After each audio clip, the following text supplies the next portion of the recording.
Hey, good morning, everyone. Jeff here at Beyond Freedom Family. It's a beautiful Tuesday morning here in New Hampshire. Hope you all are having a wonderful day. Hey, today I'm just thinking about fear of insignificance.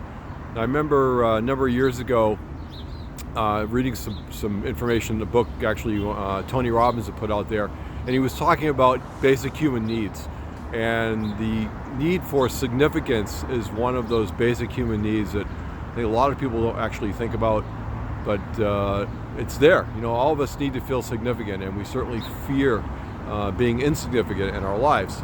And last night, I was reading a little blurb about an author who wrote a book. I'd never heard of this book, but it's called the Christmas Box, and basically talking about the origins of this book. It was a self-published book, and what prompted him to write this book was before his two children were born, he had these tremendous fears about being a parent, being a father, taking on that role, how that was going to impact his life.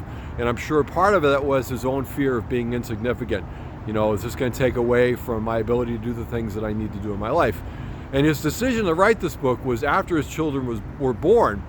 It was just the most amazing experience that he had. So what he wanted to do initially was to publish 2 copies of this book, The Christmas Box, one for each of his children, so that when they grew up and became adults, they would be able to read these books and have an understanding of everything that he went through, the feelings, the emotions, the fears that he had before they were born, but also the joys and the wonderment of what he'd experienced after they were born. And he decided, instead of making 2 copies, I think he made, initially it was like 10 copies or something like that, and he just gave it out to family members. And what happened was, this book, so many people, they started to read it, and the next thing you know, he started getting phone calls from local bookstores wanting to get copies. And he's like, well, I don't have a publisher, these are self-published. And they'd be like, well, we have like 10 orders for this. So he went from literally just wanting to do 2 copies of a book for his children to all of a sudden having all these people wanting copies of it. And he eventually went in nationally. He was going to these book signings and became a very published, millions of copies sold, #1 top-selling author. That certainly was not his intent, but a big part of that grew from his own fear of being insignificant.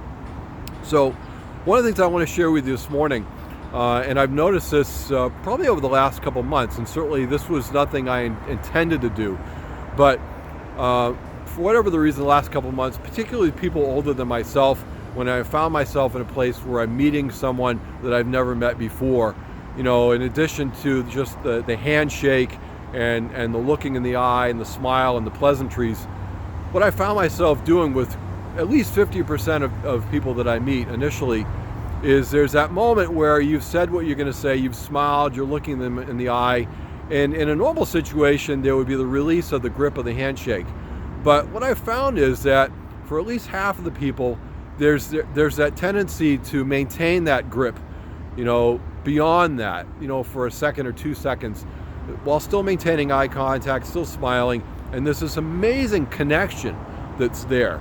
It's not awkward, it's not creepy, it's just wow, that really felt awesome. And the first couple of times, I actually felt a little uncomfortable because I certainly wasn't planning that, but there it was. So I've been actually making a point to be present when I greet people.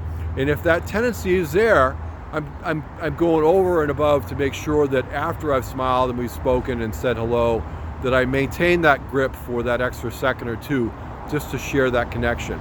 So I just want to say to you, no matter what you do in your life, if you could do one thing, try that. When you meet people that you've never met before, smile at them and look them in the eye, and when you're holding hands or gripping hands in that handshake, if it feels like that tendency is there for that to maintain itself, let it stay. Let that grip linger for an extra second or 2.